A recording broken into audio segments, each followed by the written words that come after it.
Hello, I'm 8mm Mauser Man, and I need to give you a few quick disclaimers before we start the rest of this video. Firstly, just like in our last video in the 8mm Mauser series, I fired this ammo, and then after I fired it, found out that my 24-47 Mauser was having some issues that would have caused more like strikes than should have happened. So because of that, it had an increased rate of hangfires, duds, and second primer hits in the footage that you are about to see.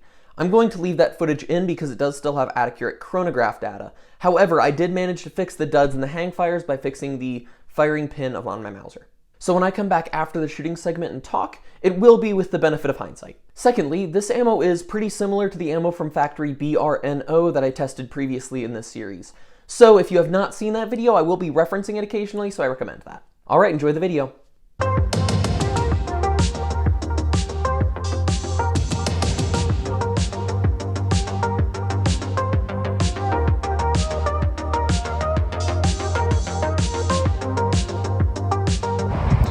This is Czech ammo that is labeled PS from the factory name that I cannot pronounce. So let's see how this shoots different than the BRNO stuff.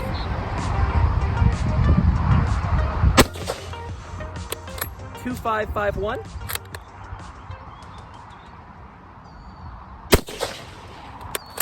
.2516.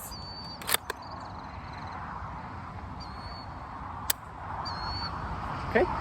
Failure to fire. 2515.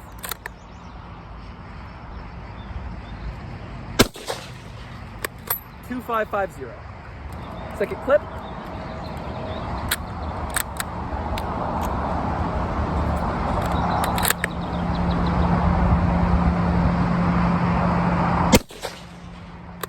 .2553.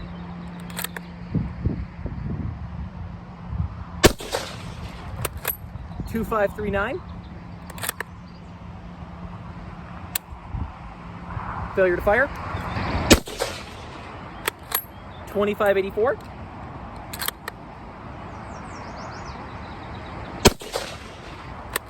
.2543.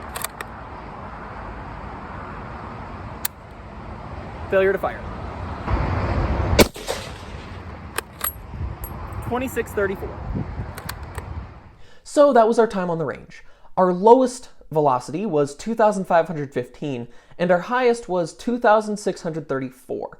That leads to a total spread of 119 from the lowest to the highest. Our average velocity was 2,553.9, so 2,554.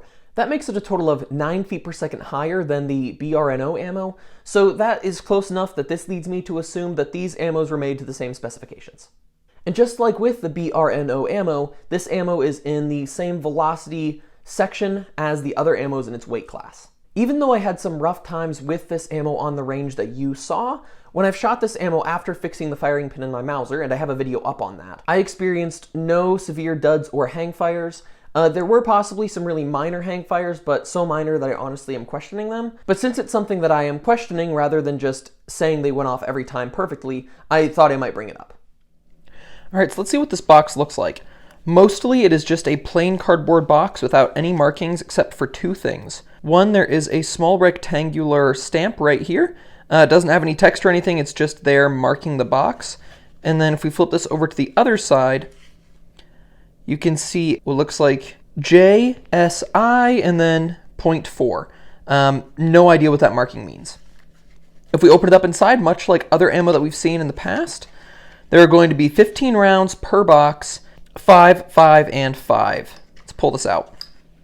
Now we can see this bluish colored primer, and if you look at the head stamp, it says PS, a star, a 5, and then a 48.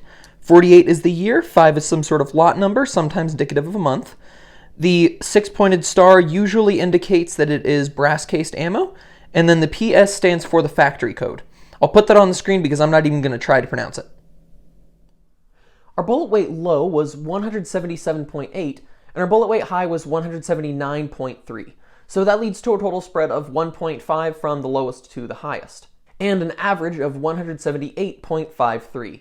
Again, this is pretty standard with all of the other rounds in this weight class. This leads me to believe that at least in this weight class, they were all following a certain standard.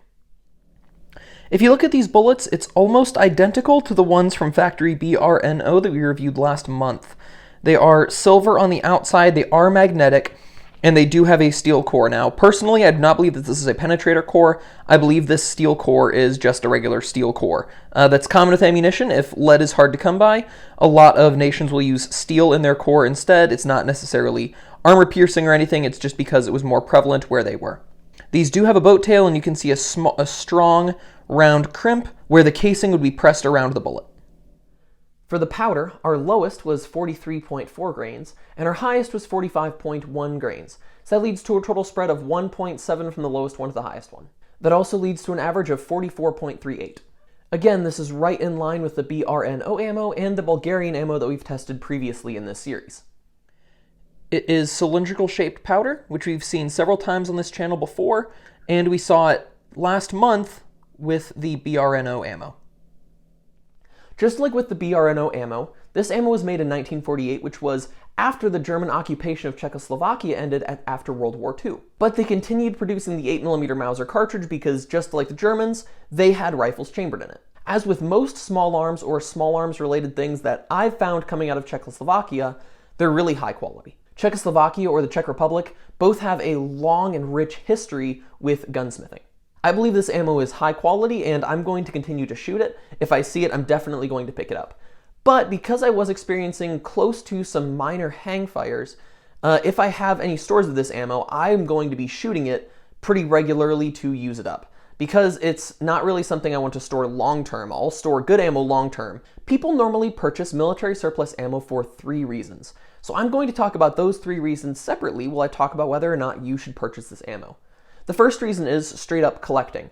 Now, with collecting ammo, you are buying it to store it or to display it because you think it's cool and because it's historical.